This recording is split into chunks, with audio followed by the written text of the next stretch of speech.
Creative Stamping issue number 73 is here, and this has lots of great ideas, well, 105 to be exact, but also you're going to get more, as you would expect. Look at this, 81 stamps. Oh my goodness. Look at that.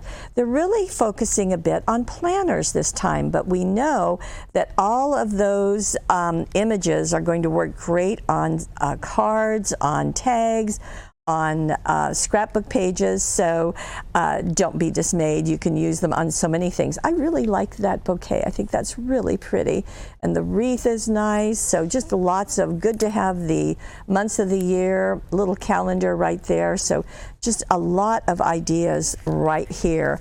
Now, speaking of ideas, well, let's get into the pages. And you can see that number one, there is an idea using the stamps. Now, we also have, this is called Let's Make Plans. Now, it's showing you how to make what they're calling a junk journal, which is just, you know, kind of anything in it, from envelopes. I love that idea. Very, very fun. And then using the stamps on them. So every envelope becomes a page, and then you can tuck things inside if you'd like to do that. So a fun idea.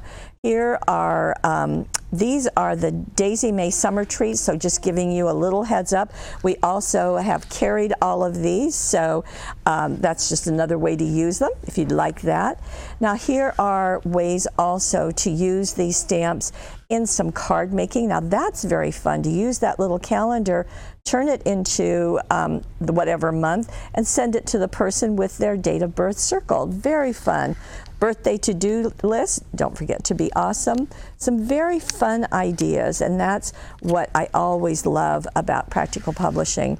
Color it your way, so you can do a background out of them.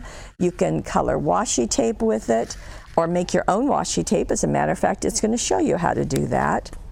And fabulously floral, well, of course, that's using the stamps again. And there's that bouquet I like so much. And there's the wreath. Very, very nice. And then making memories. So if you want to use them more as a planner or build your own little booklet, that will work too. So you can see it. Isn't that a beautiful look? So if you don't want the planner, that's fine, but that's a great look to make for a card. It'd be beautiful. So all of these are included in the Creative Stamping issue 73. All of the ideas along with those 81 stamps. You can't go wrong.